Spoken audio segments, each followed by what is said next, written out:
Талиптер мурдагы Ооган өкмөтүнүн 100дөн ашык тарапташын өлтүрдү.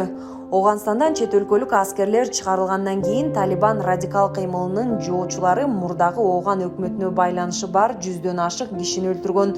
Бул тууралуу Бириккен Улуттар уюмунун баш катчысы Антонио Гутерриш билдирди. Баш катчынын уюмдун Коопсуздук кеңешине жолдогон жаңы баяндамасында НАТО жана буунун Ооганстанга көмөктөшүү боюнча миссиясы менен кызматташкан мурдагы Ооган аткаминерлери, күч түзүм кызматкерлери, жөнөкөй жарандар жана Ислам мамлекети тобунун жоочулары уурдалып, сотсуз өлүм жазасына тартылганы белгиленген. Мурдагы өкмөт мүчөлөрүнө, күч түзүм кызматкерлерине жана эл аралык куралдуу күчтөр менен кызматташкан адамдарга мунапыс жарыяланганына карабастан, бизге аталган адамдарды өлтүрүү, уурдоо сыяктуу зомбулук учурлары тууралуу ишенимдүү маалыматтар келип жатты деп жазылган баяндамада. Маалыматка караганда 2021 жылдын 15 августунан бери буунун Ооганстанга көмөктөшүү боюнча миссиясы мындай адам өлтүрүүлөр тууралуу 100дөн ашык маалыматтарды алган. Документке ылайык алардын кеминде 3/2 бийлик же ага байланышы бар адамдар тарабынан сотсуз дарга асылган.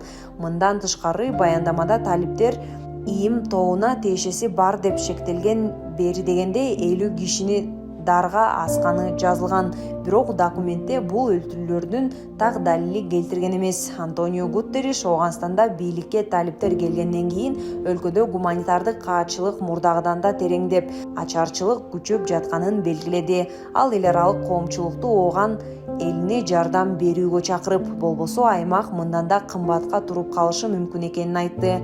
2 жума мурда Гутерриш бул Ооганстанга жардам берүү үчүн сураган сумма бул өлкөдөгү трагедиянын масштабын көрсөтүп турганын белгилеген. Ага чейин уюм Ооганстан боюнча 2022 жылга карата гуманитардык планын жарыялап, аны ишке ашырууга дээрлик $5 миллиард талап кылынаарын билдирген.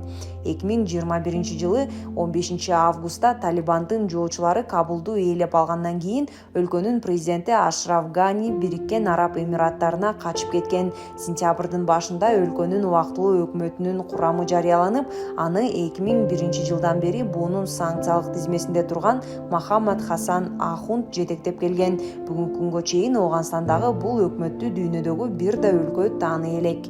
Булак Назар News Чекиторг. Джонсон Путинге жардан алыс болууну эскертет. Британиянын премьер-министри Борис Джонсон 31 январда журналисттердин суроолоруна жооп берип жатып, Путинге мен эмне демек элем? Буга чейин айтылгандай эле баарыбызга жардан алыс болуу керек экенин эскерттем.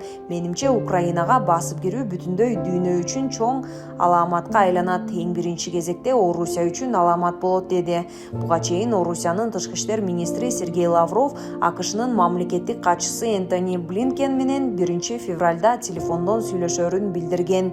31 январда кечирээк Улуттар уюмунун Коопсуздук кеңеши Украин кризисин талкуулоо үчүн чогулат. Эгер Москва Украинага кол салса, АКШ менен Британия Орусияга болуп көрбөгөндөй экономикалык санкцияларды саларын эскертти. Москва Украинага кол салуу ниети жок экенин билдирген.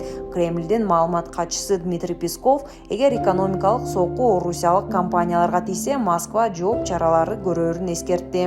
Орусия Украина менен чек арасына жакын аймакка 100 миңдеген аскерлерин топтоп турат. Мындан улам АКШ менен НАТО Орусия Украинага кол салышы мүмкүн деп кооптонуп турушат. Булак Азаттык Чекиторг.